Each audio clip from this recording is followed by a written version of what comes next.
Welcome everybody to Write Better Together. I'm Jon Meyers. Hey, look everybody, it's Matisko. Hey, what are we up to this week? Well, we have quite the list. Oh, First, we're going to do our viewer responses. yes. And then we are going to have a guest. Christina Irene is coming. She's going to talk about, disability in writing, specifically fatigue and dizziness kind of thing. And we have a nice talk with her planned. And then we'll do our Hey Jon Meyers. Yes. And then our game. Oh, the final act. The final act. That is what we have scheduled today. That is quite the list. You look familiar. You're that girl from the hair on the TikTok, right? Where like everyone was talking about your hair. Wasn't that you? No? What was that? Am I confusing this story? It was on Instagram. Oh, it was on Instagram. Yeah, it was on Instagram. Everyone wanted to know what my hair color was, but that was a long time ago. Jon Meyers. That was just I knew you looked familiar. Yeah. They ask if I look like a boy or a girl a lot in that video because I kind of. Interesting. That's my thing. So I'm not on TikTok, so that's why Instagram. I know. That's what I'm saying. So that's why I saw that. No, yeah, true. Because it was on Instagram. That makes more sense. All right. So how'd you get out of your bubble this past week? I have a fun story for you. Oh. I didn't get out of my bubble. My bubble was popped. It was attacked. So while I was driving to work, my mysterious job that Jon Meyers doesn't know about. You're a spy.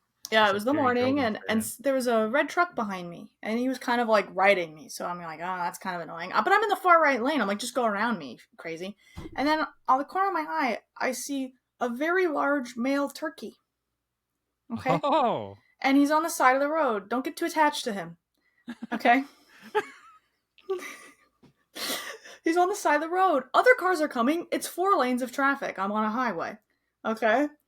And he pulls up his little bird body, exposes very long legs, and starts sprinting across the highway full speed from one side to the other. I look. He successfully dodges one car over there, and I think he must stop. Right? He's not going to sprint the whole way. I cannot hit my brakes. There's a guy riding me. Right? And even if I did hit my brakes, it looks like I might just miss him. Anyway, he runs directly into the corner of my car, causing quite a bit of damage, and he did not make it. But the force of the car and this turkey, so it pushed the turkey, and a puff of feathers launches the turkey back across the road. So it's like got poof, poof, poof, poof, feathers falling, and it lands right back in the spot that it ran from. Anyway, so then my car is screwed up, and then I had to learn how to fix a car. So my friend, he came over, and my sister, and we bumped out the huge dent, and it ripped my bumper off. This one turkey, ripped my bumper off. So I'm zip tying with my dad to the front of my car back on, and so I had to be a mechanic for 12 seconds / be the worst mechanic there, because my sister has fixed motorcycles in her garage before. My dad's a dad, so he knows things, and then my friend's a car guy, and then there's me just trying to be emotional support for everybody. And that was how I left my bubble this week. I had to pretend I knew how to do cars, and I had to work with the team of people doing it. So you're the worst mechanic ever, but you're the best zip tie. I didn't do the zip ties. They didn't even let me do that. Oh my goodness. So what I held nuggets. They would hand me parts of the car, and I was responsible for not losing them. That was my job. At least they weren't turkey nuggets. No nuggets. What you don't know is we are the _1 podcast for dead turkey stories. Way! Are you saying someone else has killed a turkey? On a previous episode, Emily has a silver turkey in her neighborhood. My suspicion is she lives on a bird sanctuary, because there's all of these rare birds, and when she's out on her porch, there's birds you never see show up. And so she was telling this story about for Thanksgiving that they wanted live. Not live. They wanted to eat freshly live. No, a freshly unalived turkey, and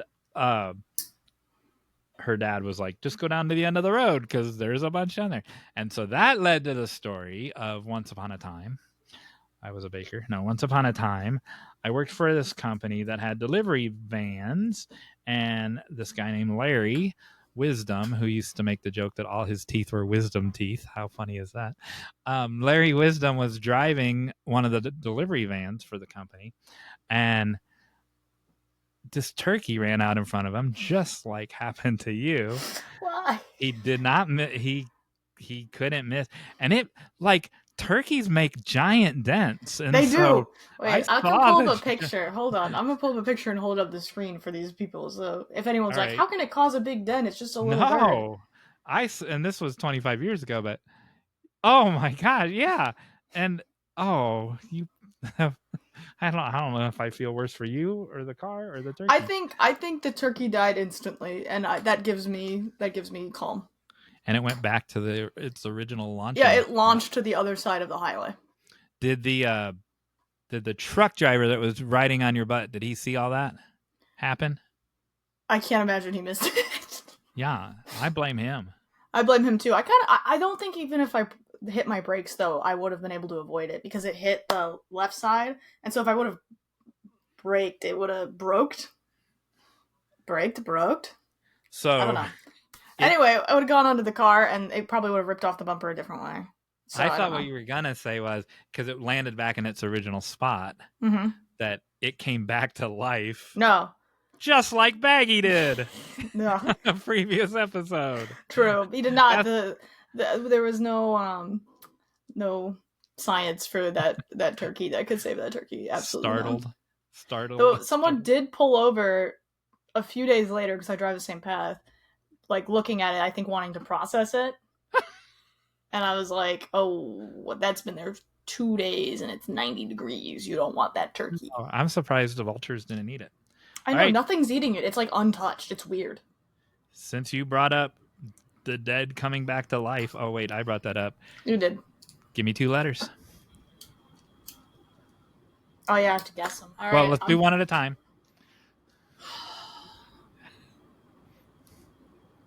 A? Dude, A. How did you do that? Do I win? How would I cheat? I can't see nothing. I'm digging in Baggy's brain. All right, pick another one. Yeah, you win 1 point. That's an A's worth 1 point. Oh boy. Let me think. P. Let's see. Oh, it's an I. Oh my gosh. AI. We don't talk about that on this show. How? Gosh. Did Laura Ingalls have a sister? Is there an Anne Ingalls? I don't know. Do you know I was born in Laura Ingalls Memorial Hospital? No, I didn't. The little hospital on the prairie. That's nice. I was born in a hospital that was torn down 5 years later because it was not to code. So. Torn down? Yeah, they tore it down. Because of you? They're like, maybe we'll never make another one of those. Yeah, they're like, it's gone too far. I've heard of people when I was born, they broke the mold. In your case, they broke the entire hospital. Yeah, the whole hospital got removed. That's, Wow. And then people will be like, oh, yeah, like I was born in this hospital 50 years ago. And I'm like, they just destroyed mine. And the other funny thing, this is a side note, the doctor who delivered me came up to me. I met him later, and he's like, you're the last child I ever delivered because it was horrible. And I went, oh, okay. And that was like the first thing out of his mouth. And I was like, that's nice, thanks. I was delivered by Dr. Wu, who I later met. And my mom would tell the story that she could not stand Dr. Wu. I'm sure he's gone now. Because all night she would hear Dr. Wu, room 222, Dr. Wu, room 222. And it was like she couldn't get that out of her head all these years later. All right. So you are going to have to come up with a name that's AI without Googling, without cheating. And then maybe you'll come up with one while I'll try to think of one while I tell you my out of the bubble story. Mm-hmm. I went to the mailbox. That's not a story. I know where this story's going. That's the thing. The last time you said there's a mailbox, So I didn't know. I don't know why you want me to judge you for going to the mailbox. I think going to the mailbox is a good start of a story. We've discussed this.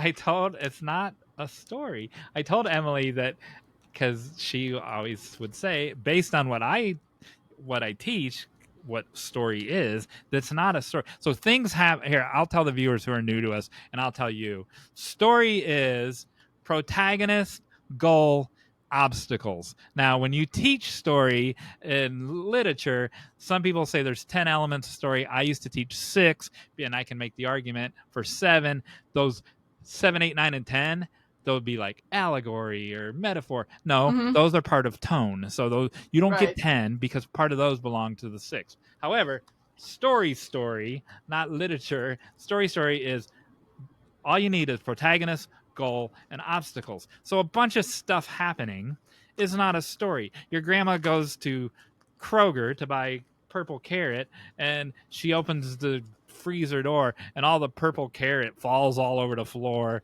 and then it makes a big mess, and then someone slips and falls, and then your grandpa has to go have his hip replaced because he slipped on the. That's not a story. That's just a bunch of stuff happening. And so going to the mailbox in and of itself is not a story. It's a scene set, though. But it could turn into a story, which is what you pointed out. So I'm waiting. Episode. And you're right. And Emily agrees. It could turn into a story. Fortunately for you, in last week's episode, I had to go through some therapy, some exposure therapy, and it was like blood after blood after blood. Because little did I know when I ordered Broken Wrist Poetry by S. Matisko that I would be staring. Oh my god! You'll live. Be staring at your wrist X-ray from the urgent care, straight from the urgent care. You got it. Yeah. You can see the crack in the bone. Yeah. Look at you there. Oh no, I'm not good. You think I'm going to look that close to it? Yeah, it's right above the eye or the broken part. So I have just opened this, right? Yep. Don't worry, I took your address off. That's nice. Don't dox me. Did you find the prize? There's a little present. It's a little surprise. So I'm looking now. So I didn't know there's a present. I was reading. There should be like a little sticker. Did the sticker make it? Oh yes. Thank you for telling me. There's a sticker. Aww. It's because you got so many books back there. So many books, so little time. That's why I had Aristotle up here because I'm replacing Aristotle with you. Rather than replace a former guest. I had Aristotle's rhetoric, and then it fell during our last. I see. Yeah. Aristotle is not my homie. I don't know. Yeah, he's not my preferred. For Jon Meyers, you spelled my name right. Thank you very much. I did, but I didn't spell does right because I'm dyslexic. So then that's why it looks like that. So that's your love note from me is a misspelling. I appreciate that. Hope it doesn't scare me too much. Because it's gonna be there. Oh, it looks perfect. Yep, a little glossy, but that's all right. A perfect replacement. Oh, it is a perfect replacement for. Oh, there you go. A perfect replacement for Aristotle. Yeah, just break Aristotle. That's why he kept falling. I fell. That's how I broke my wrist. That's why he kept falling. His nonsense rhetoric. That was your story. That's how you got out of your bubble. You have to look at something that scares you. That's nice. Yes. And it's me. So that's nice. That's nice. And so now do you want to do a viewer response? Oh, yes. So speaking of you, what is this show just all about you? Thank goodness. I need it to be about me. we did an afterthought with Carrie Drobin, and we got so many responses of. And so we talked about the Coldplay Kiss Cam thing, and I just felt so icky afterwards because it was just like I hate cheaters. I don't like cheaters. I do not like them. And I had to take like 3 showers after that afterthought. Yeah. But people loved it, man. They were like, and here's what I loved, and then I'm not gonna say who it's from, but I gotta find it. uh, we got lots of compliments, but some of them were, I don't want to call them, because they're our viewers, I don't want to call them pedestrian, but some of them were common, like, I was waiting for you guys to talk about this kind of thing. Like, of course you're going to jump on this. The whole internet's talking about it, that kind of stuff, only in a positive way. And but someone pointed out that they had not seen a discussion about the letter. And how appropriate on Write Better Together that we would discuss, like, how this letter was put together. And Carrie Droven kind of said the same thing during that afterthought. And so this viewer was right. And Carrie, like, why didn't more people talk about the letter?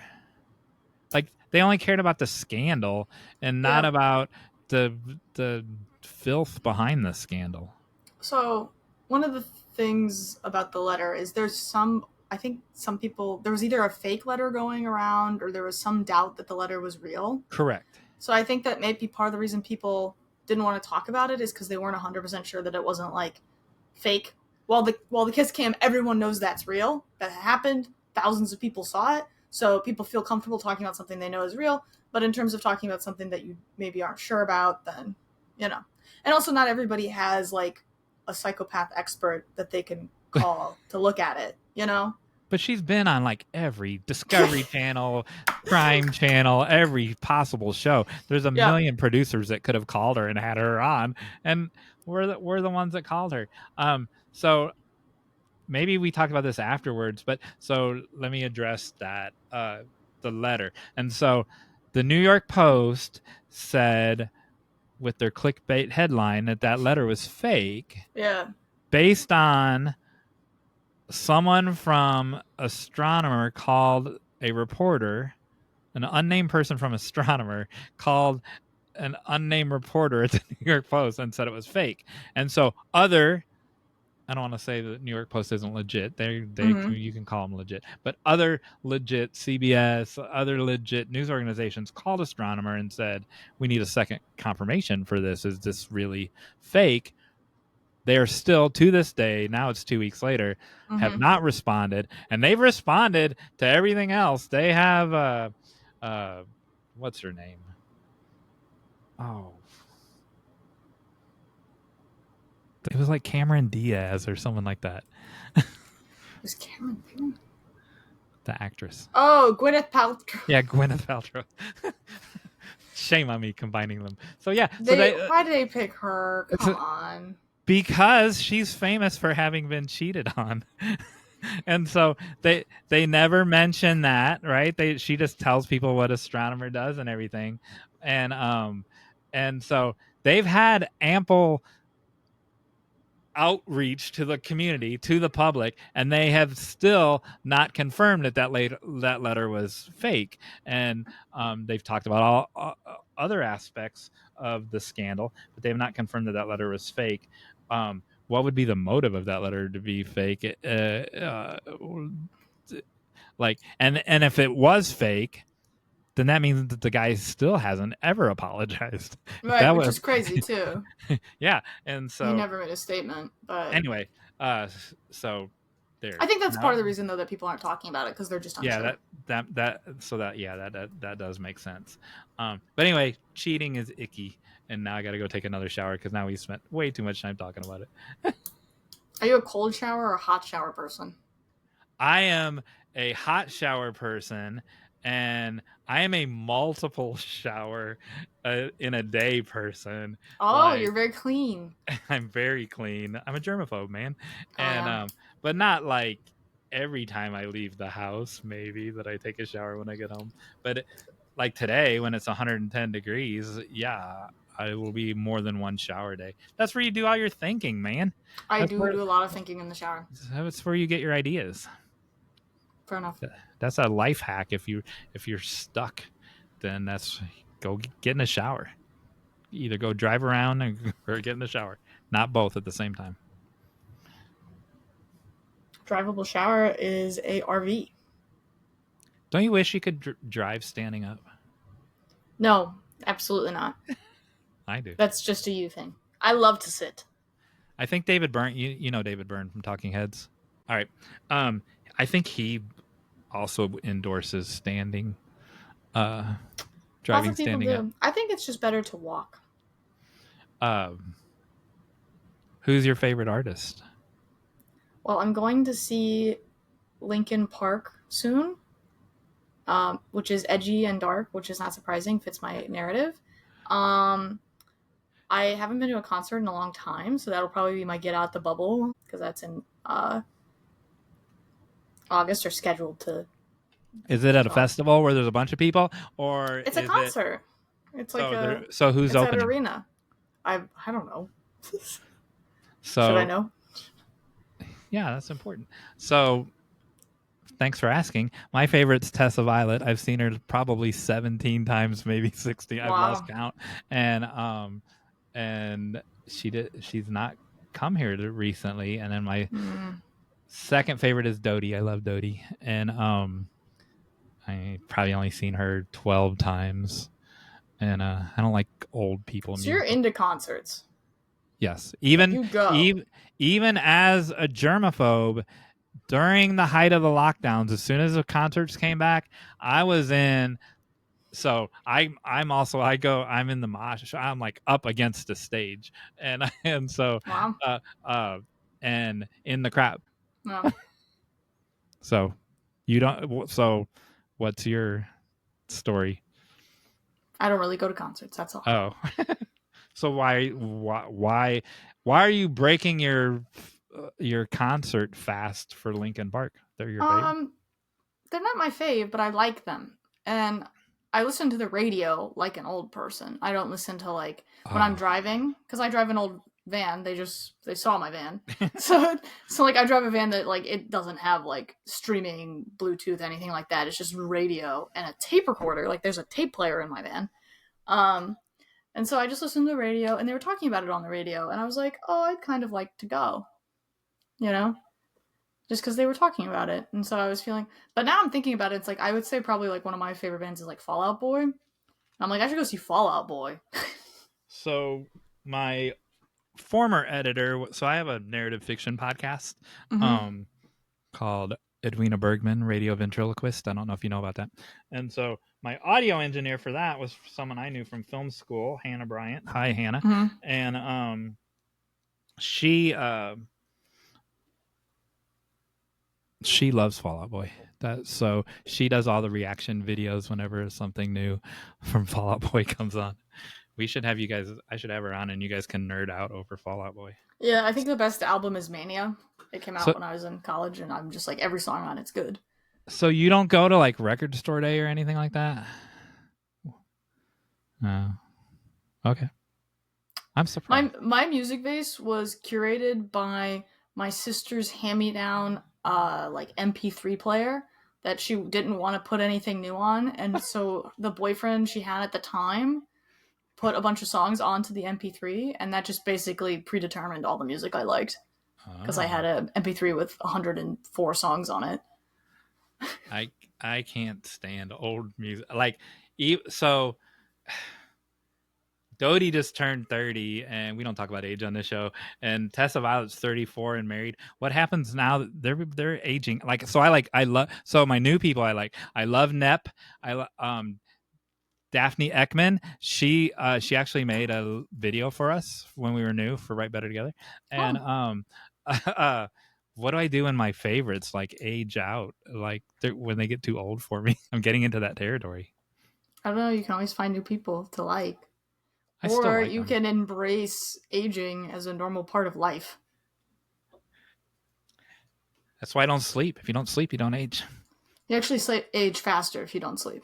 Oh, now you tell me. But no, like sleeping is when your body regenerates. Someday I'll get this through my thick skull. If you want to stay young, it's retinol and sleep and hydrate. I hydrate, man. Good. Like crazy. Yeah, in the shower when you're showering 3 times a day. Yeah, I shower with my mouth open. No. I drink like 19 bottles of water a day. It's crazy. I also drink a lot of water, but not 19. 19's a little high. It is high. Some people say it's too high, but I don't care. So Shall we introduce our guest? sure. We did, didn't I? No. Jon Meyers, how about you tell us a little bit about Christina Irene, our guest for today? Well, if you don't mind, I'm going to read this because I don't want to miss anything. Okay. Christina Irene lives with fibromyalgia, chronic fatigue syndrome, osteoarthritis, degenerative disc disease. Since 2015, she has made it her purpose to be an advocate and a teacher for people with invisible illnesses and impairments. She is the author of Talking SPLAT, Communicating About Our Hidden Disabilities, Splatficate, Supporting People with Hidden Disabilities, and Blacktivity Book, Self-Care and Carefree Distractions for Adults with Hidden Disabilities. She brings her past lives to all of these programs, not just the memory of life without disability, but experiences working with diverse groups of people. She was a stand-up comedian. She's appeared in every state. She's a hidden disabilities advocate and speaker at corporate events and at universities. And she's an author of those 3 books. And we're going to talk to her right now. Great.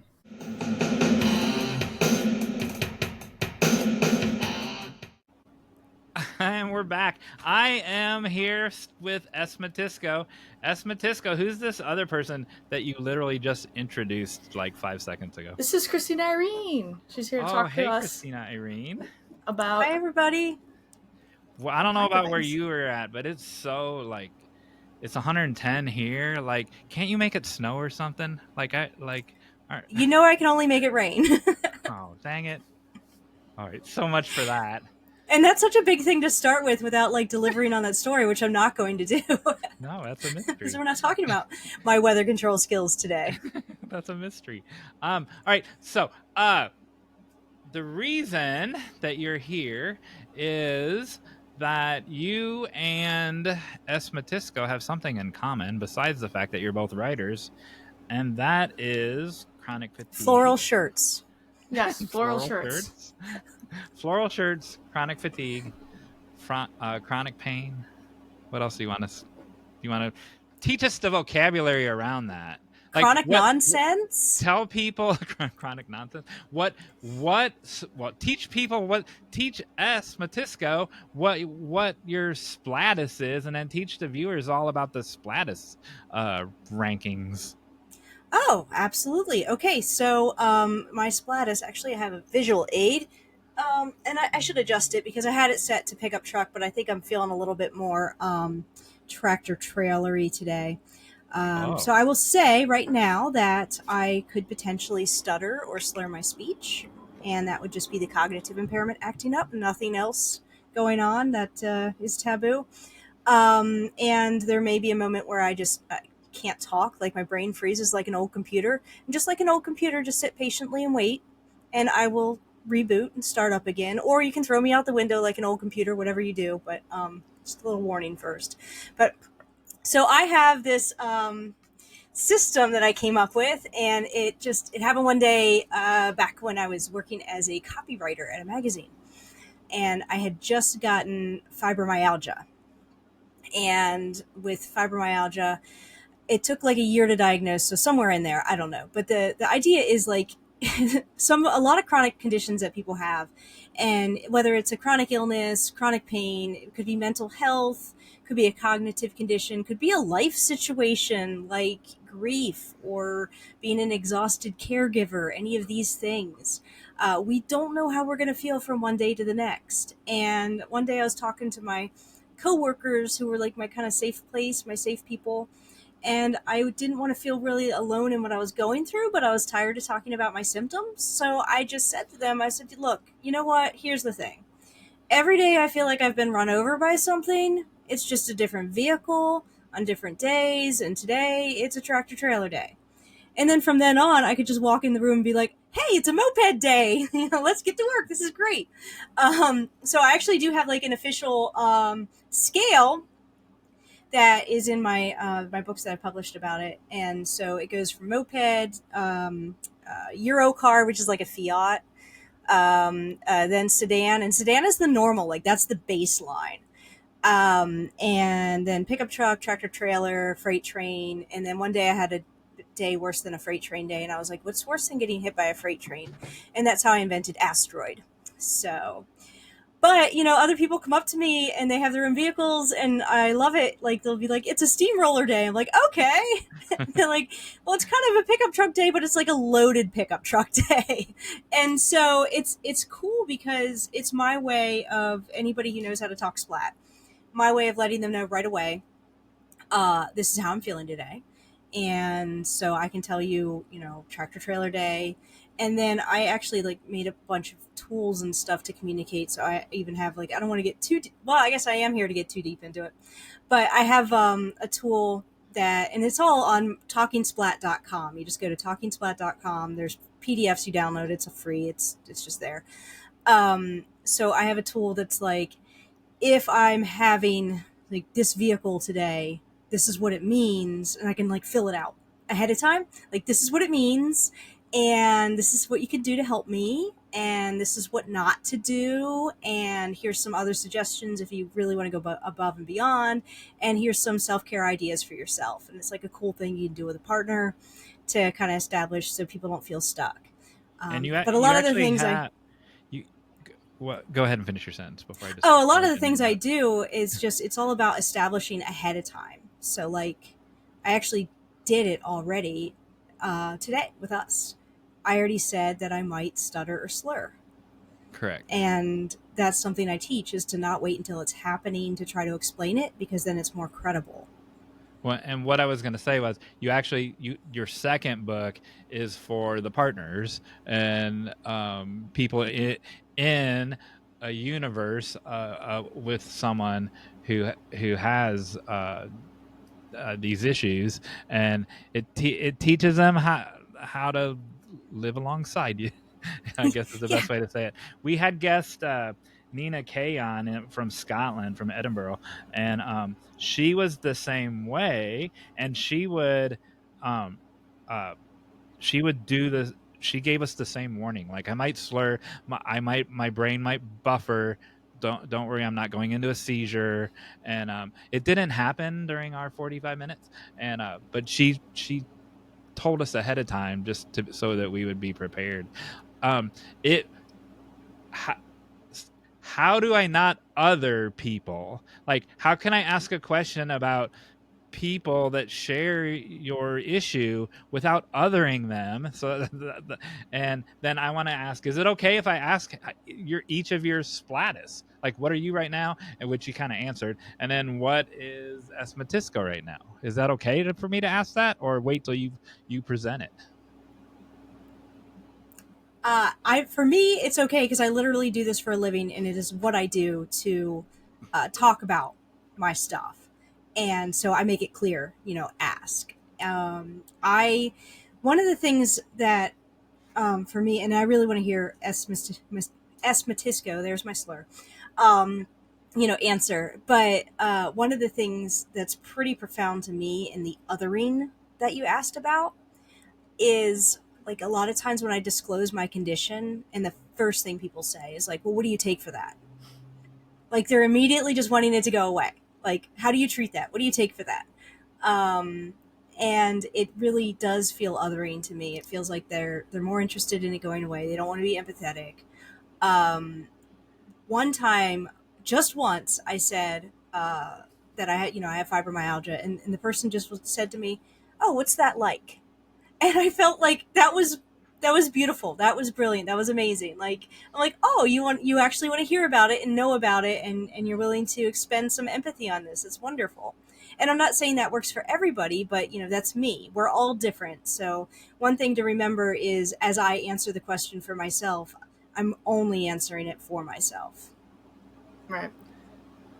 So I'll just chime in. So for me, one of the most othering things that happens to me is they don't know exactly what's wrong with me. I have a bunch of relatively loose diagnoses that describe my symptoms mostly. I don't have like a hard diagnosis that tells you why they're all happening. So when people ask what's wrong with me, or like, do I have this, do I have that, people start telling me what they think I have after I explain to them that I don't have a solid diagnosis. that to me is the most othering thing someone can do. If someone just asks how I'm doing, like Jon Meyers, I have a shirt that says my tummy hurts, but I'm being really brave about it, and I wear that shirt when my tummy is hurting a lot that day. Wow. So is it okay if I ask you? Pretend Christina isn't here. Is it okay if I ask you? So we come beautiful. on and pop on the camera, and I'm like, "What's your splatus today?" Like, so I know ahead of time. Or you rather me not ask? You rather you divulge it first? This is a weird response. I'd rather you ask if you're going to ask me for effort, right? Like if you're looking at me like I need something from you today, are you going to be able to do it? That's just like almost just asking for consent at that point, where it's like, if I'm been hit by a tractor trailer, maybe I can't give you what you need today. But if you're checking ahead of time and said, can you, like, you know, do you have the energy to do it? Because I think this is my first time hearing about the cars. I think it's very fun. And I have a lot of car-y friends, so I think they would respond well to it, which I think is nice. It's a good way to communicate with people who maybe have a hard time understanding what it would feel like. But I always did. I have like a happy, sad octopus that tells you if I'm feeling good or bad, which is a little bit too binary. And then, so you don't know that, but there's we have the mood octopus in a link. It's first of all, it's on our merch page, and because Emily and I have a merch page on Write Better Together. I don't even know what it is. WriteBetterTogether.com/shop, and then it's always in our show notes too. The mood octopus. So cool. My little cube thing, you can print this out on my page talkingsplat.com, and it has instructions on how to make it. It has written instructions, and there's also a video link to my on my YouTube channel how to make it, and you can just change it for what your splatus is, and then you can just sit it there, and then Jon Meyers doesn't have to ask you. Right. You just put it in frame, and then maybe you can actually get him a what's called a splatficate map that says like what you're willing to do and not willing to do based on what your splatus is, and he'll just have to do his work and consult with that. Be like, okay, this is what's going to be appropriate today. And I agree. That's more communicative than the binary of happy, sad, good, bad, good, bad, grumpy, happy octopus. Cool. But I use it for my writing, by the way. Like I invented it kind of like to communicate to start with, and then I skipped ahead to the tool about like communicating with somebody else about how you feel and what they can do to how to like show up and be a partner. But I've started by coming up with a way for myself to keep routines. Like, for example, establish ahead of time. Again, it's always like know ahead of time. So I want to write every day. I want to have that routine. So I will agree with myself ahead of time that if I'm having and I kind of just make it a 3-tier thing. So, but you do it however works for you. If I'm having a moped, a Eurocar, or a sedan day, I'll write for 3 hours. If I'm having a pickup truck or tractor trailer day, I'll write for 90 minutes. If I'm having a freight train or an asteroid day, I'll sit down and write a paragraph and just go from there and see what can come out. So it's a way to actually be consistent and keep a routine without having all that pressure. And the nice thing about it is like it really removes that guilt. Like you don't feel like you did enough, or you're letting yourself down. It's like, no, I already agreed with myself that this is what I would do based on how I'm feeling. But also it eliminates like using it as an excuse. Like, oh, well, I'm having a flare today. I'm not feeling like it. I'm just not going to write. But no, it's just a sedan day. So, get to work. Springboarding from there, each of you. So in our book, Emily and I have a chapter about, because I don't write sitting, like I never sit down except for in the car and during this podcast. And so I write standing up or laying on the floor, and tell each, because you each have your own way of writing. When you write, tell the audience what that is and tell each other what that is. Matisko, you go first. I like to write on a couch. I like to lean in the corner because if I put pressure in my side, it's less likely to be uncomfortable for me. And then I like to put my laptop on my lap. And I slouch really bad. But it's very cozy. I have to be cozy. And that way, if I'm feeling badly, it doesn't really... And the other thing is, because I have a blind spot right here in my vision, I always have to kind of lean this way. So that's my thing. So you're kind of folded into the corner of the couch. Yeah, I just kind of... into the corner of the couch. Yeah. That's how I like to sit. It's comfy. Nice, that's great. I just read an article, by the way, about how adults should do tummy time. Yes. For your back too, like your Yeah, your yep, hump, because we all lean forward. yep, yep. So I have a bed in the studio. So this room that we're in right now, I call it the Nerd Studio because it has a lot of nerdy things in it. And I also, yeah, that's it. Like I moved a chair from the living room into this room right now so I can sit up while we have this conversation. So this is like my chit chat mode. When I do my speaking presentations virtually, I do them standing, but I mostly do everything lying down. I even have a callus on my elbow. Like my left elbow has a callus because everything I do is with the side lean. So whenever I eat dinner, I put a tray on the shea part of my couch. And when I build my Lego, because I'm really into Lego, it's always like the callus. But Side lean is mostly when powerful. I write, I'm lying down pretty flat actually with I have a laptop tray and that's on my lap. And then sometimes I have to like fight the cat off my chest, but that's pretty much how that works. And that's okay. It's like people. There are so many people that use their environment as a reason not to write, right? Like I can only write when the under these circumstances, but it well then make the circumstance you both have made, and I do the same thing. I've made the circumstances how I can write. Like you don't have to adapt to sitting in a coffee shop straight up in the corner of That's Starbucks. what we have to do. And Do those what of you us who would. have chronic health issues, like Yeah. we're actually some really, really creative people because we have to come up with adaptations for like every moment of our days. Like we're always trying to find workarounds, whether it's, physically to be in less pain, to be more comfortable, or mentally and emotionally to like fight away the sads and not be just completely, utterly in despair about like, how crappy our circumstances are. Real. Does your I'm so afraid of saying the wrong word. Does your condition, does your issue, how do you what do you want me to say? Condition's good. All right, Condition, condition. diagnosis. You could even say symptoms because symptoms Okay. is like the collection of the actual tangible stuff that we go through, and So even somebody who doesn't have a diagnosis can still relate and be included with that. and both of you, it's been for a long time. Your symptoms have been for a long time. Yes. Okay. So how do your symptoms, and I'm going to give an example that's going to seem like it's not related, but it actually is.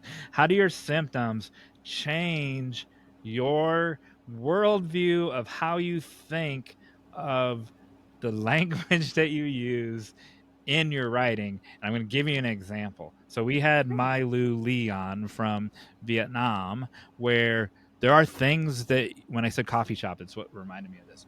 There are things that you can talk about with your family around the dinner table, but there are things you cannot say publicly in Vietnam um, uh, about your business or whatever.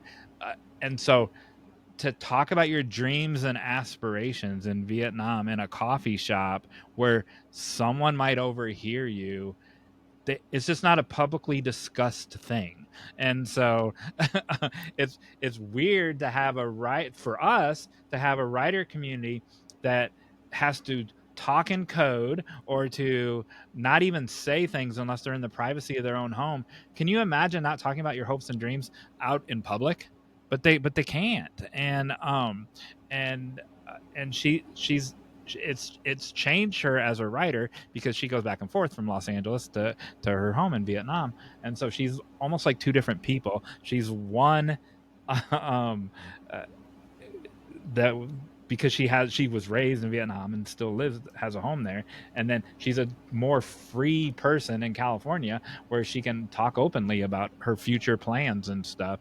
How does a lifelong I don't say lifelong, a long time symptoms or issues or or conditions, how does it affect what you even like have a conversation when you're out in public versus what you have a conversation in your own home? Oh my gosh, what a long question. That's a really great question. I would edit it a little bit we could trim that. You overpacked that question a little bit there, Jon Meyers. Um, no, I actually had a conversation with somebody that I met at Thriller Fest a couple months ago, an author I met at Thriller Fest. And at Thriller Fest, we didn't talk about it, but we had this, we got introduced, and he said, connect with me on social media. And I did. And as soon as I connected with him, he sent me a direct message and just like, hi, chit chatting a little bit. And somehow it came up where I shared, conferences being a little challenging because of like chronic illness and stuff like that. And that's when he disclosed to me his chronic illness. And then we ended up having this whole conversation about masking or passing and, not wanting folks in, because we're both on the track of, he is traditionally published. We're both on the track of being, I want to be traditionally published. And just that idea of, what do we disclose? Because we never want, the thing about having an invisible disability as opposed to a visible disability, you can interchangeably call it a hidden disability or a non-apparent disability. The one thing about that is I get to control the story. I get to control what you know about me, and I get to control your assumptions of my capabilities. And once people do find out that we have a disability or a chronic condition, and folks with visible disabilities have to deal with this, is people make assumptions about what we can and can't do. And oftentimes we won't even be asked to do things like, oh, don't ask Christina, she's probably not going to feel up to it. No, ask me and let me make that choice for myself. But yeah, we're a little nervous that, an agent or a publisher would not want to take us on because they don't feel confident that we're going to be able to produce, that we're going to be able to, go on these tours and book tours and, produce 1 to 2 books a year, which, I know is slow for a lot of indie writers, but for in the traditional space. And so we don't really talk about it. And I really want to make it more normal to talk about, because I think there is a lot of us. It's funny, we had this kind of fun idea that it would be nice to put together a writers conference that only has about 2 hours of meetings and then spa time and naps and stuff like that. That's just like a more reasonable routine. There are retreats that kind of are that, right? There's writer retreats for 4 or 5 I've days. heard about these writer retreats. It's like 8 hours a day of socializing and everything. It's like they fill it. That's not, I want not that, because that sounds, okay. Yeah, I can't, Jon Meyers, some of us actually do sleep. Oh, just so you know, just a reminder. Now you're othering me. But yeah, it's one of those things where I'll speak for myself, but I think this may be a lot of us. We like to hold back and kind of not share right away that we have limitations so that we can control what people know about our capabilities. But it's exhausting. It's really, really exhausting. I don't know. Matisko, how are you with everything? Well, for me, this is touching topics to avoid, but for me, it makes me kind of an angry person, because I view it as people who are having health issues or any other kind of disability that's limiting them. They have to then navigate the American healthcare system or get the help that they need. And I view a lot of people as, if they can't see the disability, people get accused of being lazy a lot. And so that there's a thing where I've become angry over time, not only at being accused of being lazy, but seeing other people get accused of being lazy. Even if I don't know that there's anything that they're struggling with, I just assume that there could be, right? And so I live my life assuming that I don't know anything about anyone else I'm talking to, because they could very easily be keeping something from me. So it's kind of and I get mad, kind of randomly, if I feel like someone is going against this norm of you should just treat people with respect and assume they're doing their best, even if you don't know. Yeah, I get that. I feel that. And you know what? That's a more direct and pointed answer to what Jon Meyers asked us. And that is, how has it really changed us in how we interact with people? And yeah, we do. We are so much just defaulting to, that person could be going through something that I can't see, because we're so aware of that. And the anger thing is real. Like, there's, I mean, and to, keep it on topic of writing, I get angry sometimes at people who are non-disabled, who aren't using all this time that they could be creating, because I have so little time that my brain and my body work well enough to be able to produce and make things and create stuff. And so I will get, and I'm doing a lot better with it now. At first it was really bad, and I still have days where I do have this anger. But like, what are you doing with your time? Why are people, watching TV all day or scrolling on their phones all day? Like, if I felt as good as you felt, could you imagine the things I would be doing? And so anger and jealousy are things that's part of that hidden battle that we have to work on every single day, just to be people. I wonder where that, there might not be an answer to this, but I wonder where that came from, because I'm still learning about you, S. Matisko, but lazy is not like even in the top 10 adjectives that I would ever think. You have 5 books in since the pandemic, basically. Yeah.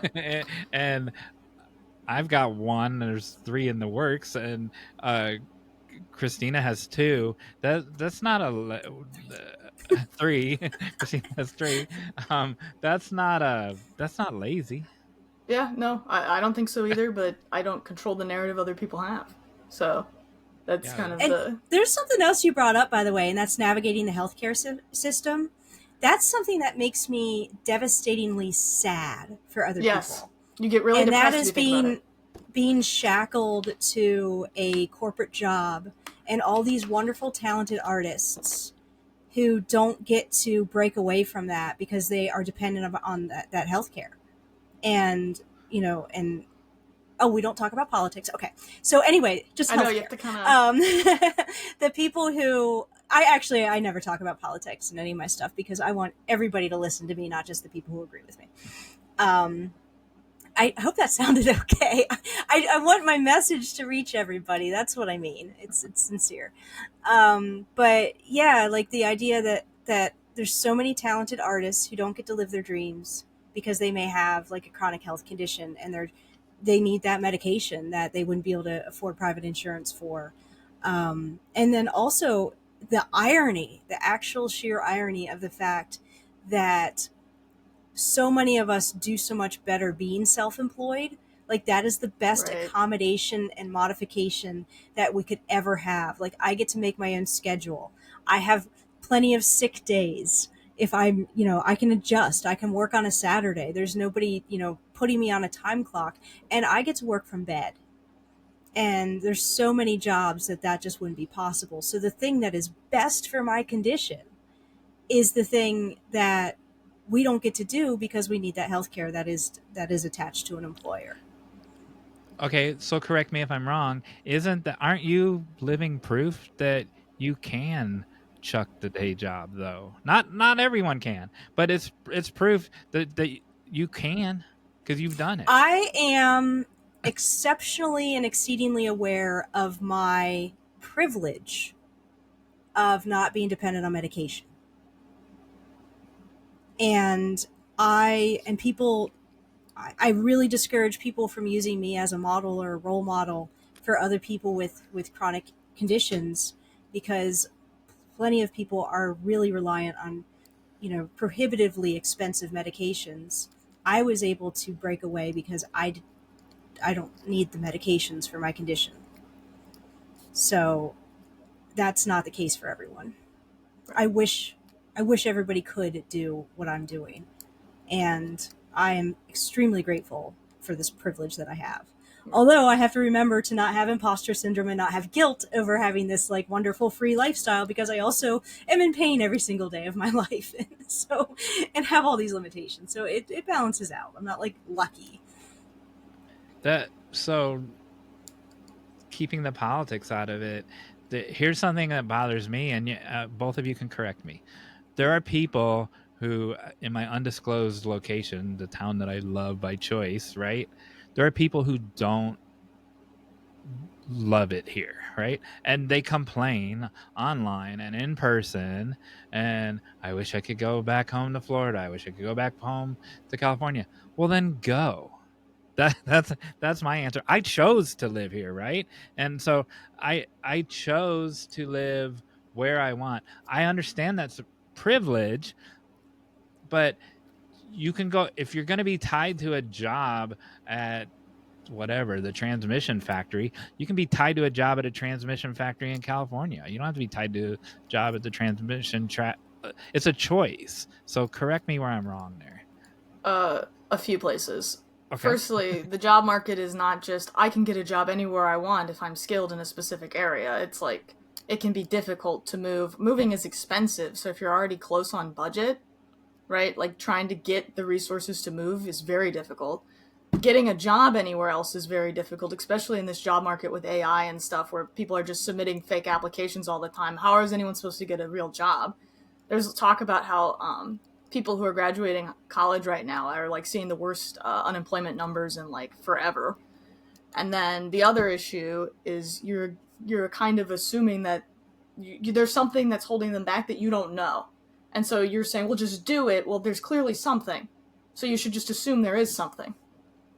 Okay, but before Christina jumps in, I don't like the term real job. This is a real. What you're doing is a real job. But like a job where you have to, someone else has to okay it. I understand like this real is job, a real but like job when. But you gave transmission person, you know, Okay. like. So it's a job with benefits and a job where you pay for your own benefits, but they're both real jobs. Okay, sure. That's all I wanted to say. All but right, it's still jump in and that's turn still this... my 3 points against you. So. Oh, okay. And let me give you something else to consider. And I kind of go back and forth on this as well, but I like to land on when I'm. And now we're getting like really kind of off track of the writing stuff, but as far as just like the wanting to leave the area thing, I like to land on the idea of if you're not happy with how the things are here, then do something to make it better. Be part of the improvement. You know, get involved. I served on a few municipal boards in the town I lived in before this one. I was on the planning commission. I was the chairperson of the sewer and stormwater authority.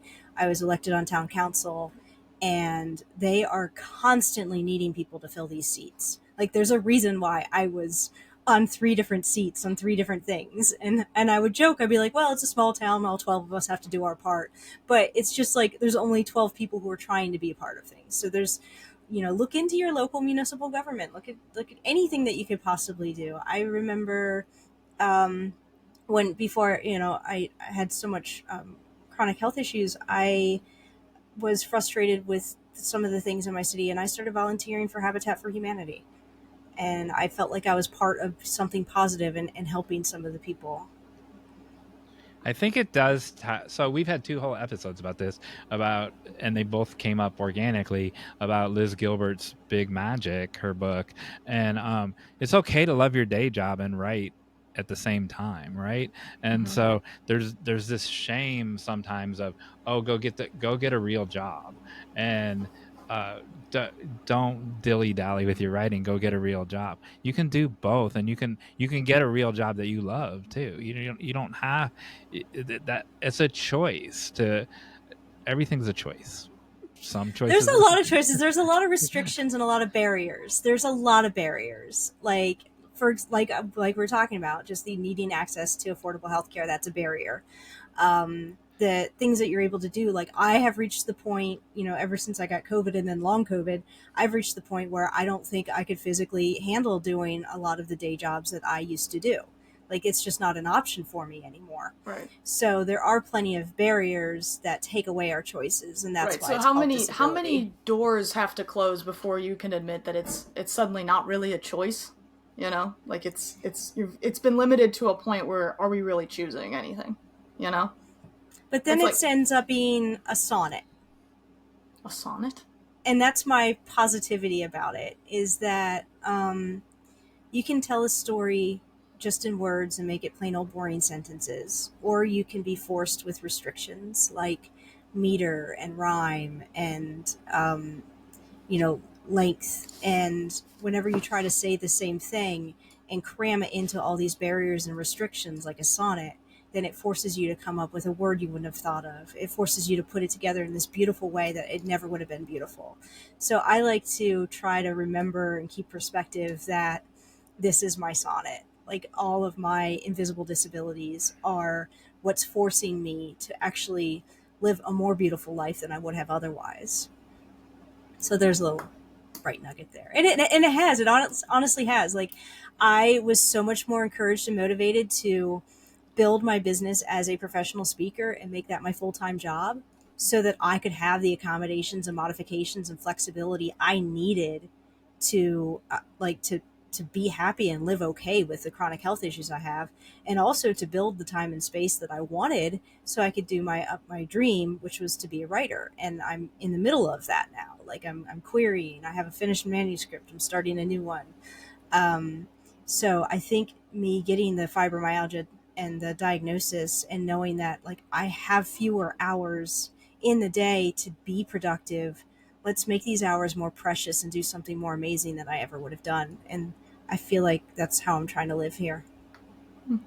That's a good segue into where are you in your querying process on your first novel? Tell us about I am probably, people are telling me I'm not doing enough. But You'll I be the connected judge with of that.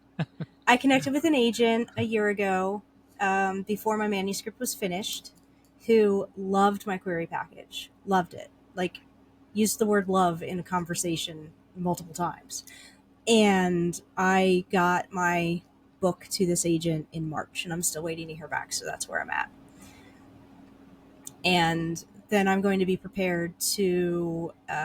I go to Thriller Fest every year. So if I don't have a affirmative response from this agent that I just really felt like I connected with before Thriller Fest next year, then I'm going to be pitching the book then. And meanwhile, working on my next book, which I will be ready to at least get some response to my query package by then, but I don't think it'll be ready to pitch.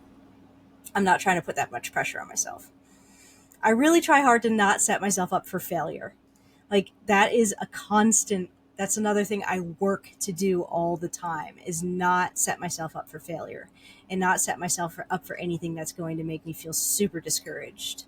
So unrealistic expectations about, getting certain, writing 8 hours a day, that sort of thing. That's just setting myself up to fail. So that's a great one, not setting those expectations. Give us a handful of other ones. Give our viewers a handful of other ones of ways to set yourself up to not fail. just repeating what you just said. Remember a bigger picture, and remember that even if I'm not able to produce and write and make things happen, to see how else I can be a good literary citizen, depending on how I'm feeling. So from something as simple as, getting on Instagram and looking at other authors' content and engaging with that. That's something you can do from bed. Something like that. I'm trying to be involved with my writer friends and doing beta reading when I can and things like that. So any way that I can kind of give and put things out to be a positive presence in the writing community, I try to do that. Or just remember that as much as I rest and take care of myself, that keeps me able and ready when I am ready and when my body allows me to get back out and write. And I like to look back at my past wins and my past successes and remind myself, I did, not in the fiction space, but with my work as a speaker, I did get, 3 books published independently, and I can't lose sight of that. So I'm in the episode that's airing today. I'm in the middle of editing it from whenever we recorded it 100 years ago, and it's on how to stay motivated. And being part of, when you said that, your literary citizenship, being part of that community is a huge thing. Even if you go to Community Playhouse and you go to like the one thing that you're going to leave the house for this week is you go to a 99 seat theater of some locally produced play, and you get to meet the playwright. Well, yeah, but you also get to meet the bartender, and you get to meet the ushers, and you just start to know those people in that community. And it's a community of creative people that they're not novel writers, they're in theater, but it's still a community of creative people that like genuinely care when they ask you, hey, what are you working on? And you genuinely care when you get 5 minutes with the playwright and you can ask her, hey, what are you working on? Yeah. And something I've worked on, I've been consciously practicing to do is like, if I'm at a conference or I'm at an event or even like going to a book signing, to have a really good question ready to ask that makes the author look good. That's something that is going to be a delight for them to answer, that makes them look good. Try not to stump them. Try to ask a question that can be answered simply in like 1 or 2 sentences, not something that they would have to write a whole book to answer. And this comes from me being a speaker and having Q&A at the ends of my sessions, and like knowing what a kind of question that is easy to answer and how to form those and build those. But that's actually a cool thing to do, is like show up with a good question and a good compliment. Like have something nice to say. Everyone likes a compliment.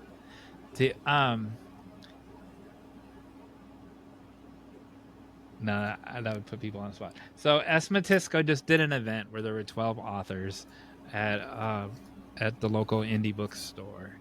And tell Christina the story about the woman that made a beeline for you. Oh, well, so a lady comes in, and so I'm facing the door, and she just walks straight at me. I'm like, okay, which hadn't happened yet. I'd been sitting there, it had been a little slow, and so she was just straight at me, and then she goes, I want one of your books. I can't remember which one. Will you tell me about all of them? And I go, okay, because then that insinuates that she looked beforehand, right? Yeah. And I went, oh, like, that's interesting. And so then I told her about all my books, and it was my first book that she wanted. And then she asked me, why did you write about World War I? When she found it. And I went, well, I didn't really want to write about World War I. I wanted to write about Prohibition, and World War I is the time period that kind of led up to it. So I was kind of interested in that whole block. She was like, oh. And she's like, why were you interested in Prohibition? And I'm like, well, I have winemaking experience out of that. So it's just like, she came, she was like, she had a plan. She wanted the interaction with me to go a very specific way. And then she got the book, and I wanted to buy it. So that's fantastic. Then she clutched the book. She held it. She like held it so tight for like while she was like walking around the rest of the store, like talking to the other. She held it like it was like a shield. Oh. Man, I need to hire her when I get published to come here. But you get that. So the reason I wanted her to tell that story is because you get that at speaking engagements where there's people who stand off to the side and wait till you're, afterwards that want to say something to you. But then you get other people that they're the first person to talk to you as soon as you step down off the stage. Yeah, I wasn't even thinking about that. But yeah, that's really nice. And that's, oh my gosh, it's why doing in-person events, which is so much nicer than doing the virtual events, which I do, I think, more virtual these days. I don't know. I've just did a whole bunch of virtual ones in a row. Now I have some tours coming up, which is great. But yeah, it's nice. It really is nice to have just that face-to-face interaction. Before you give us a call to action, you're going to give us a call to action to tell our viewers to get out of a bubble and do something this week, and then they're going to report it back to us. But before you do that, is there anything that you were hoping to tell us that didn't come up in this conversation that you're just dying for us to know? And then also a final question from Matisko, if there was something that she was dying to ask and she didn't get a chance to. Tie a nice bow on all this. I just need everybody to know that your way is the only right way to do it. That's it. Your own way is the only right way to do it. Like even, Stephen King says you have to have a designated writing space, and that has to be where you write and how you do it. And it doesn't matter if it's a closet or whatever. If you don't need that, if you can write anywhere, fine. Advice is nice, but make sure you take advice that works for you. we didn't even talk about this, but I was a touring stand-up comedian for many years. And I remember when I was first starting out in comedy, I got all this advice from some really great comedians, but they were always giving me advice about what works best for them, not what would work best for me. And, it made me stumble a bit because I was trying to, balance, doing things that didn't fit my voice, that didn't fit my look, and all of these different things. So I just want to make sure that everybody knows that what works for you is what is best. And it's hard, but you cannot compare yourself to these people who are writing 8 books a year if that's not something that works for you. And you're not less valuable and you're not less talented. Just be your best. Yeah, that's the message. It's not about what your best is or isn't. It's just do it. That's it. Anything else you want to ask S. Matisko? I had just kind of a small, strange question. How did you get inspired to be like an advocate who goes and who public speaks and tries to like help people learn and understand? Like, what was that motivating force that made you decide to do that and like dedicate your effort and your time, your limited effort, right? Mm-hmm. What was that moment like? It's actually like the exact opposite of how cool it should have been. It's like the anti-inspiration. I'll give you the real answer. I came out of a comedy hiatus and did a show and kind of had this epiphany that I really wanted to like get back on stage and be doing this. I just belonged there. And so I started working towards that. And then one of my show business connections told me that he's like, Christina, you're a great comedian, but you should be a speaker. And I was like, oh, wow, is that a thing? I can do that. And I ended up doing like a little bit of like, behind the scenes market research, so to speak, and got an idea that something that was missing, and I got connected with the college market, and something that was missing that they were looking for was like women's empowerment programming. And so I'm like, all right, I'm going to build this. And I was working as a copywriter. I was working in marketing. I was learning advertising and marketing. And so I got this women's empowerment program going. And as I was doing that and as I was getting to work in the college scene, I was looking around and I got my fibromyalgia diagnosis finally. But I was like going through it all at the same time. Like that show that brought me out of comedy retirement, as I was preparing for that show, that's when my fibro got triggered. Because I was like working 2 jobs and I was just way, overtaxing myself, and it started this condition I'm going to have forever now. But I was looking around the college market and I was like, you know what? The diversity stuff is really picking up. I'm doing women's empowerment, but I was at the tail end of where that's even okay. And I was starting to feel uncomfortable because it's so binary. And I really care about women's issues and I don't think they should ever be forgotten. But I felt like, I was like, you know what? There's nobody talking about having a disability that you can't see. And that's something else that makes me unique, because everybody has to have something unique. And I'm like, this is something that makes me unique. Let me try this and see if it sticks. And so I was discouraged from doing it because everybody said you should be known for one thing. You can't do both. You got to stick with the women's empowerment. I'm like, no, I'm going to do both. So I started offering, just workshops for students and for faculty, just about awareness for invisible disabilities. And so at first it was like, this is the best marketing for me. This is what I need to do to make my living. I got to do this topic. And then I grew into it. Like I grew into like knowing how much it mattered and meeting those people that line up after a presentation. Okay, the line's 3 people long. Okay, let's not get crazy. But like, to see that this really matters, and it became more and more important to me because I'm finding my own way. And so that's how that evolved. So it wasn't like some kind of noble undertaking to begin with, but it just evolved, and now it means so much to me. And even if I've thought about this, like, is this something that I'm going to stop doing when I really pick up as being a traditionally published author? And I don't want to. I want to find a way to still stay part of this great community of people who are super cool and super supportive and getting out this message that I think the world needs to hear. Did you ask that, S. Matisko, because you're looking for a cause? So before we ever met, I think or maybe after the first time we met, I asked her, does she have a cause? I asked you, do you have a cause? And do you feel like are you looking for a cause, No, I'm just or curious. I was you're just just wondering curious about her how life. Christina got her cause? Yeah, because this is a huge part of her life, so I was just Yeah. wondering how she got Yeah. here. Yeah, that's Yeah. great. All right, give us a call to action, or give the viewers a call to action, Christina Irene. Here's your call to action. I want you to go to, and I'm not trying to just do this to self plug, but just what occurred to me. Go to talkingsplat.com, find a thing called the impact map. It's a PDF, and make it. And okay, so not everybody's a splatty. So we don't want to. I don't want to encourage everybody to appropriate, like, my language that I use for my chronic illness is like, the best day that you have is not a moped day. The best day you have is to not have a chronic illness. But take a look at the impact map and see how you can use it to apply to whatever your life situation is. And it could be something where, you know, you are a caregiver and you're tired a lot and you have a lot going on. But it just the idea of making yourself a committed, like, routine and schedule that is dependent on a factor, like, for example, how I feel. So I will get this impact map, and I'm just going to do a column about my writing goals for the next week. How am I going to write based on how I'm feeling? And you can make one that's how I'm going to write based on what my schedule is like this day, what my work demands are, or, and there's invisible disabilities that are life circumstances that you could be going through right now, like grief or going through a challenging divorce, things like that. So just check out the impact map. That's it. And see if you can And apply it to your writing in some way.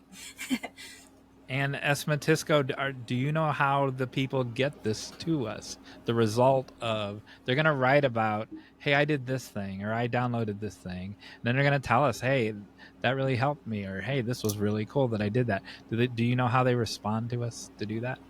I don't I know if you assume they know. commented in the Yeah. video.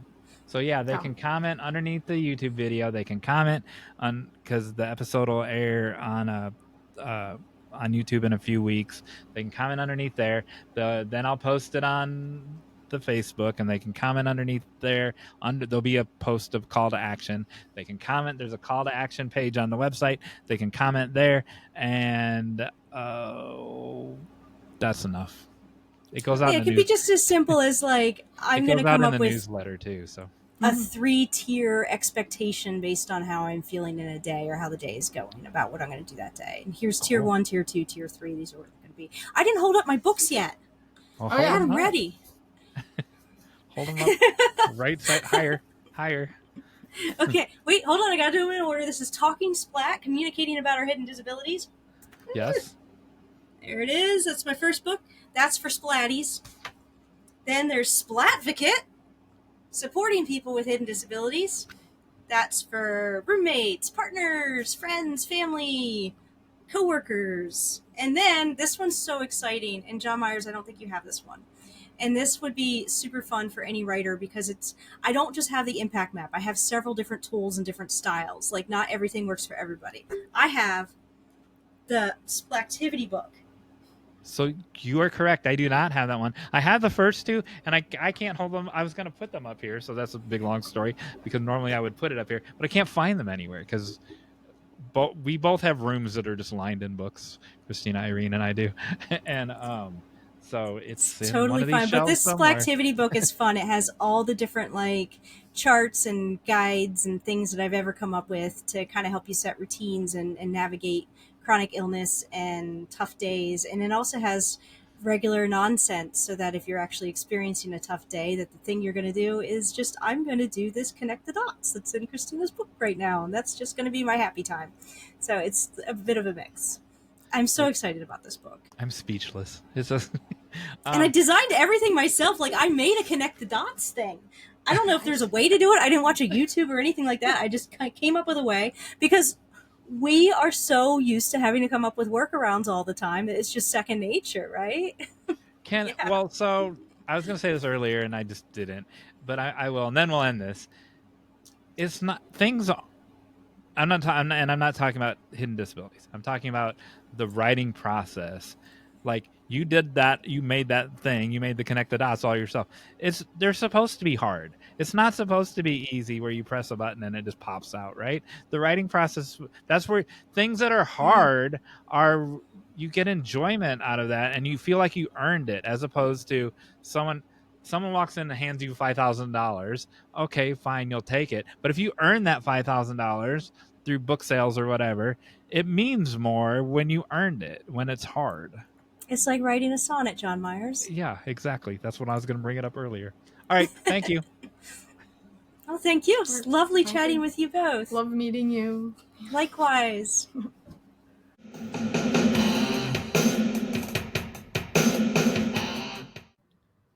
And we're back. Oh my goodness, you two have so much in common. Just being sick and flowers? Yes. Right. Didn't you wear... Isn't that the same dress you wore last week? No, I just have lots of flowery dresses, actually. Oh. The collection. But I thought I wore something plain last week. I can't remember. No, after the Matisko episode. Oh, right. Yeah, no, actually, I never shower. I just wear the same thing for weeks on end. That's actually what I do. So people think that about me, and because I always wear black, but if you saw my closet, I have, well, first of all, I have 7 of this exact shirt, and I have 53 black shirts. So, I mean, some are short sleeve, some are long sleeve. I have 7 of the same pair of pants. I'm basically Adrian Monk, and that's what's in my closet. That's a good show. I know, and you never have to. I never have to decide what I'm going to wear. There you Easy go. peasy. Now black will go sometimes. So fashion changes. Sometimes your blacks have to match, and sometimes they don't. Sometimes fashion says they can't match, and so you have to be aware of that. But other than that, yeah, this is the time of monochrome, so I think you can not match your blacks at this moment in time. Correct. Right now, you don't have to match your blacks. All right, very cool. There you go. So, how did you feel about our conversation with Christina Irene? Oh, you're gonna pick my brain, are you? Yeah. Well, how are you feeling? What's your takeaways? I think that she's inspiring, and my biggest takeaway is, and I've spoken to her before, I like that when she says, "This is what works for me," but it might not work for everyone else. Right. And we talk about our strengths on the show a lot. That's one of my weaknesses, and so I'm being vulnerable here. I'm not so much of everyone should do it my way. I'm not that kind of person at all. I'm nothing like that. But I do sometimes. I need to remember what Christina Irene says and what Emily says a lot, that this is what works for me and it might not work for you. And I need to inject that more into my vocabulary. We have a whole book of things that we talk about. This is what works for us. But some of my chapters wouldn't work for Emily, and some of Emily's chapters wouldn't work for me. But that's kind of like normal, like, talk about that. It's kind of like normal life. Like I want people to take away, like, I don't want people to discount anything that you said or that she said, because it might work, but if it doesn't, I don't want them to feel like they have to do it that way. Even if it's not beneficial. But it could. Yeah, and when you're not doing well, trying new things is a really good way to, make improvements or whatever. And it might not work, but as long as you keep trying new things, maybe someday it will work. And that's how you keep the hope alive. Yes. Because and that's how we're different, and that came out in a little bit in the middle there, that, like, I'm gonna, like, this could work. Yeah. And then you could be like, well, you got to try it to find out it doesn't work, right? But as long as the people are trying it, it's a learning experience. Correct. If nothing else, it's the process. Right. Yeah. Well, we went through a whole interview with her. Did you come up with any initials of any people with the A and the I yet, without Googling? Well, without Googling. So my issue is we do this game. I kind of want to change this game and have it not be first, last name. I want it to be just, like, name. Like, because a lot of the, like, Because I keep thinking of one of my favorite sumo wrestlers. Okay. Because his name starts with an A and ends with an I. So I keep thinking Aonishiki, which is not the game, but it's like, it's a sumo wrestler, so he's like a famous individual. So I'm kind of like, I don't know. So no, I haven't. So I guess I've lost. Did you think of one? No, I'm doing what you. I'm thinking of. There's an actress Aisling. Her last name is Aisling, and I can't remember her first name, but because it has AI in the thing, right? Mm-hmm. And well, okay, I'm open to changing it. So, well, I don't think it should be AI in it. I think it should be like I should start with A, end with I. oh, like that's even harder than a Orville Redenbacher. Well, that's the same because Bacher also ends with a R, which is probably how I came up with it. So you have a sumo ref. You have someone's name. Aonishiki. And it starts with an A. That's a sumo wrestler name, yes. And it starts with an A and ends with an I. Mm-hmm. He's Ukrainian. He's very good. And it's a single name. Yeah, it's like his wrestler stage name, if that would count. So that's all I thought. So I can't say Amy McConnell, who's been a guest on the show, because Amy, but I can't just say Amy. But does it end with an I? Well, if she was known by Amy. Yeah, it's if she was like, if it's like her, like if it like at the bottom of her books it just said Amy, you know. No, it's Amy McConnell, but it's AMI. Right, but like people don't call him anything else; they just call him Aonishiki. Well, that's his name. That's his presence. How are we ever gonna get another one of those drawn out of the head of Baggy? I don't know. Anyway, that's all I thought. So okay, we could change it to where we just did. Just want it, like I pull out something and then we just go with that name until we run out of names. That would go faster. Probably. Okay, do A. Albert. Oh, just like names? Not like even like celebrity names? Yeah, just go until we run out of Alex. Albert. What? Alex. Amy. Audrey. Alan. Ashley. Allison. Can I say America? People name their kids America. Yeah, America. What's her face? The actress, mm-hmm. Ferrera.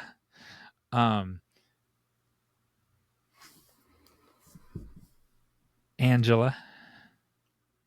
Arthur. That's Emily's baby's name. I know. I'm surprised I had to do it, not you. Ainsley.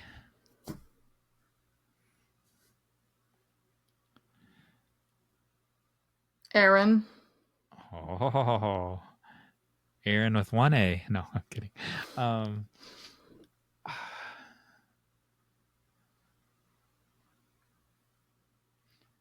Annabelle. Ashton. You're not Googling, are you? No. Aunt. Okay. Anna. Annabelle. I was going to do that. That was my plan. You foiled my plan.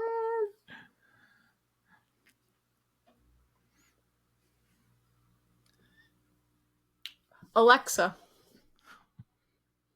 It would be so funny if your Alexa came on. I don't have an Alexa. Alexis. Alessis. Oh.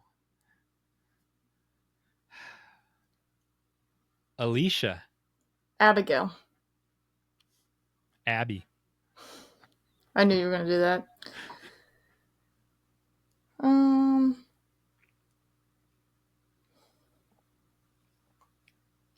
This is better.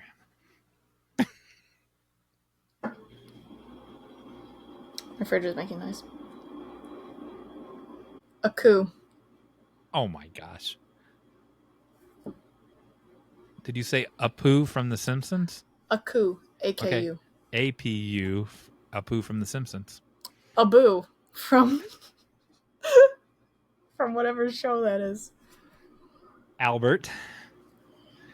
Oh, I can't believe I didn't come up with that one. I named all my plants Albert as a kid.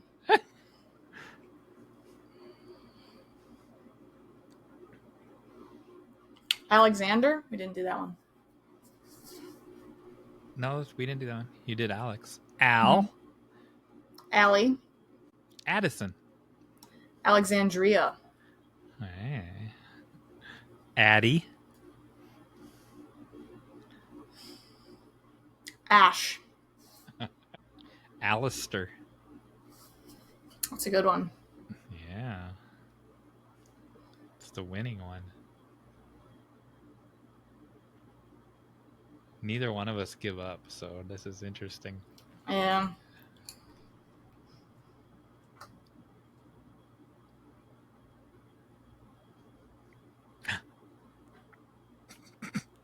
Yes, that was me getting one in my head.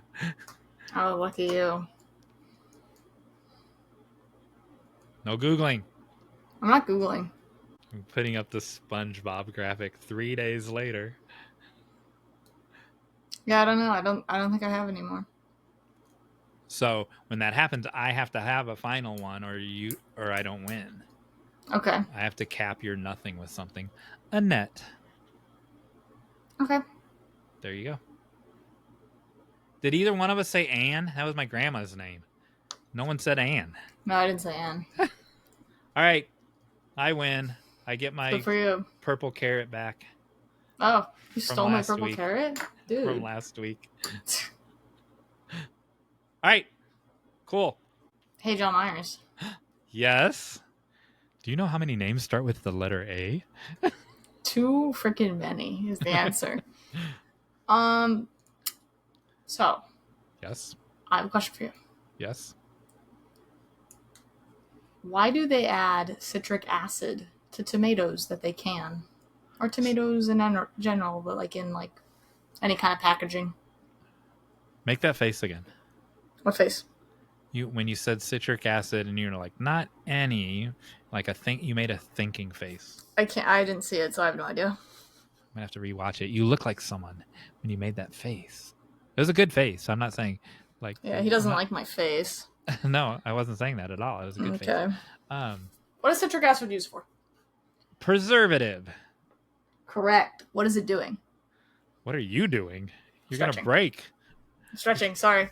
You're gonna break in half. No, that's just how I stretch my shoulders. I hold tension in my shoulders. That's like one of the things. So, how does it preserve? Also, what is it trying to prevent? Botulism. Correct. Oh! See, you're learning. Look at you. I just made that up. You did it. Yeah, I don't know what botulism is, so I don't know what it's trying to correct. Oh, I know. Well, botulism will kill you. It's trying to prevent this from happening. This crack. No. Oh. So, dang. in the food industry, this is where this all comes down to. pH really matters. Food is divided into two categories. I just launched my pen. Food is divided into two categories: low acid foods and high acid foods, which is kind of weird because like low acid foods means it's not very acidic. High acid foods mean it is very acidic. The golden pH is 4.6. At 4.6 pH, Clostridium botulinum cannot grow. Everything in the food science industry is based off this fact because that determines how much you have to cook and treat something based on whether or not Clostridium botulinum can grow. And if it can grow, you have to treat it much more so that it doesn't kill everybody, right? So tomatoes are kind of right in that middle area of like they can be like 4.4 or like 4.8. Like they can kind of be in this range. And so you have to add acid so that it's always at 4.6 or below. Usually they do a little below. And so it's very common to acidify foods so that you don't have to overtreat it. Because if you were to try to like process tomatoes like you would a low acid food, you would overcook it and it would taste yucky, right? So the answer is to make it more acidic so nothing bad can grow. And that's why if you see citric acid in something, that's often what it's being used for. It's being used to control the pH, either for flavor profile or for, like you said in the beginning, preservative reasons or more like processing reasons. How do you know all this? I got a degree once. I thought your degree was in creative writing. I have also a BS in food science. Oh, I knew that. Yeah. I didn't realize that's what food science was. I don't know what I didn't. Nobody knows. Everyone thinks I'm a dietitian or like I have like nutritional. I didn't study nutrition. I studied how to produce food. I didn't think it was something else. It didn't enter my brain what it could be. Right. I just went like, oh, food science. Oh.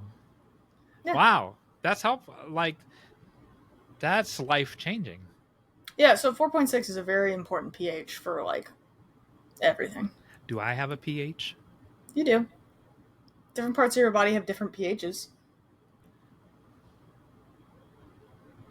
Do we have like common people have 98.6 for their temperature? Is there a common pH that my finger has? Well, I'll give you a Google, and then you won't like it. So the pH of human blood is 7.35 to 7.45, so there is a range. Yeah. Too much blood talk on this show. The number one podcast for men fainting at the mention of blood. So the pH of healthy skin is between 4.7 and 5.75. So do you and I have the same pH if our skin... Almost certainly no. Okay, so there's not a 98.6. There's a range. Mm-hmm. There's just a healthy range. And really, there's like 98.6. That's not... There really is a range for that, too. There's some people that 99 is normal for them. Right. I always ran a little cold. I can see that. Yeah. Thanks. Was that intentional? No, that's just true. I have like... My average temperature when I was a kid was like 96.5. Oh. So now it's closer to like 97, but just more normal. Eat more salt. There you go. I can fix That's everything. what I have to do. I do have to eat more salt. I know. I can fix anything. There you go. I'll write you a prescription. I'll write you a Thanks, Jon prescription. Meyers. I'll write you a prescription for more salt. My doctor already did. He already told me that I should just put salt on food every time I eat. How much did he charge you for that? More than you. Yeah, I only charge $50. LASIK surgery, salt subscriptions. I think he did charge less than $50 though. Less than 50? Yeah, I think so. I got a good doctor. You and I should start a salt subscription service. I just got some flaky salt, and that's changing my chocolatiering game. There isn't one of those, is there? Yes, there is. People are really into salt. Like pink salt or like Himalayan salt, like all kinds of stuff. No, but like where you get a monthly subscription of different flavor salts. I bet there is one. Oh, there goes my plan. There goes your $1 million idea. Plan for world domination. It started with salt. Yep. Okay. Cool. And now it is time for the final act.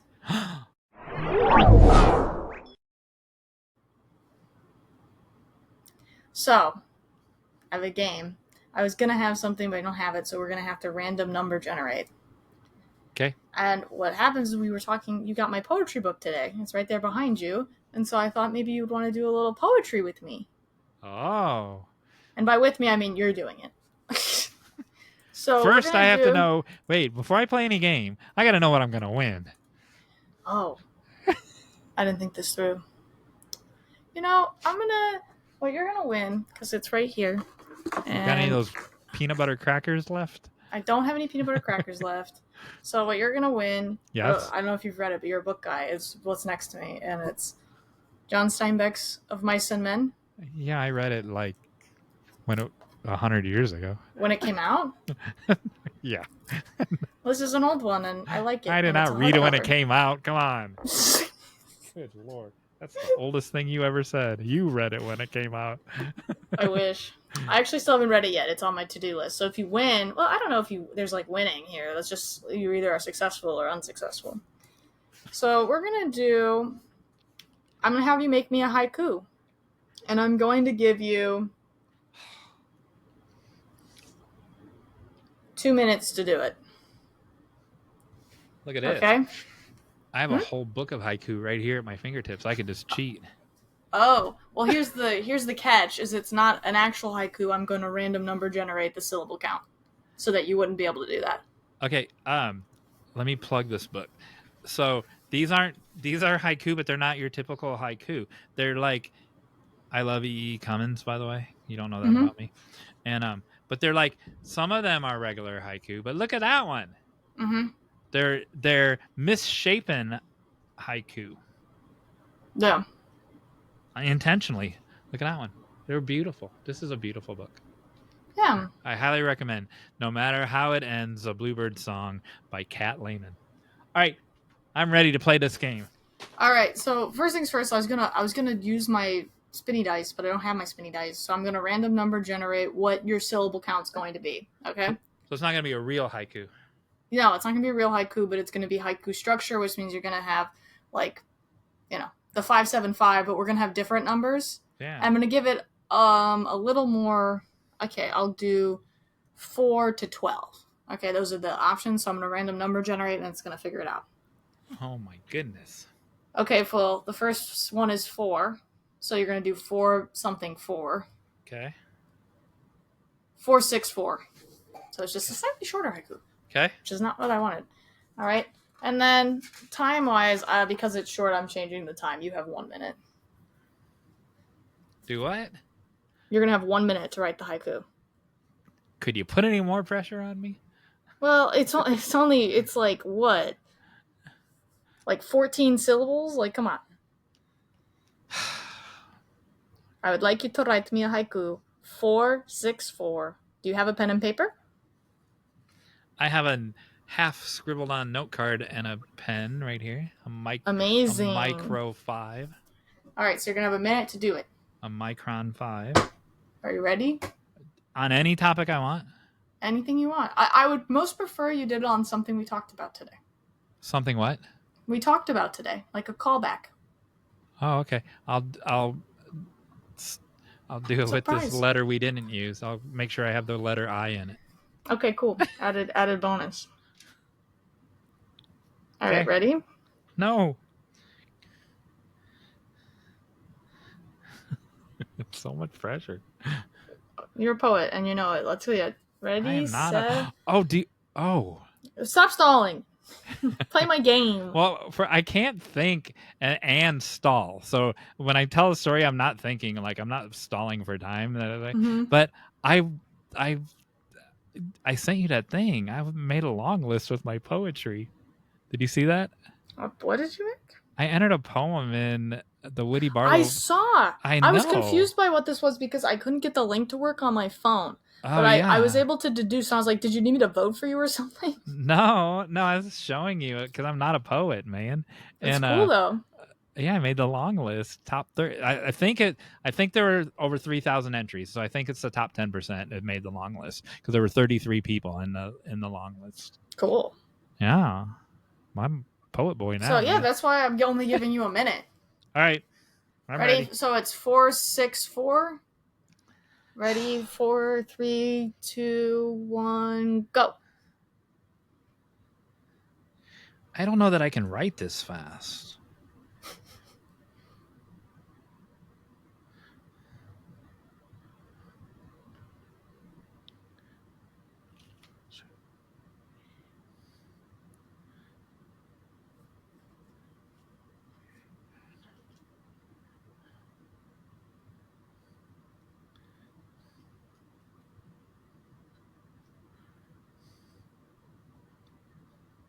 Got it. See, that only took you 30 seconds.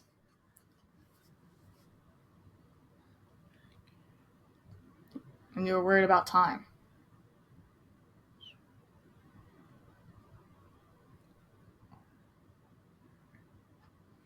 Got 10 seconds left. I said I got it. I'm just recounting, make sure I got all the right things. Okay. I'm counting this towards your stuff. Okay, pencils down. You ready to read it to the group?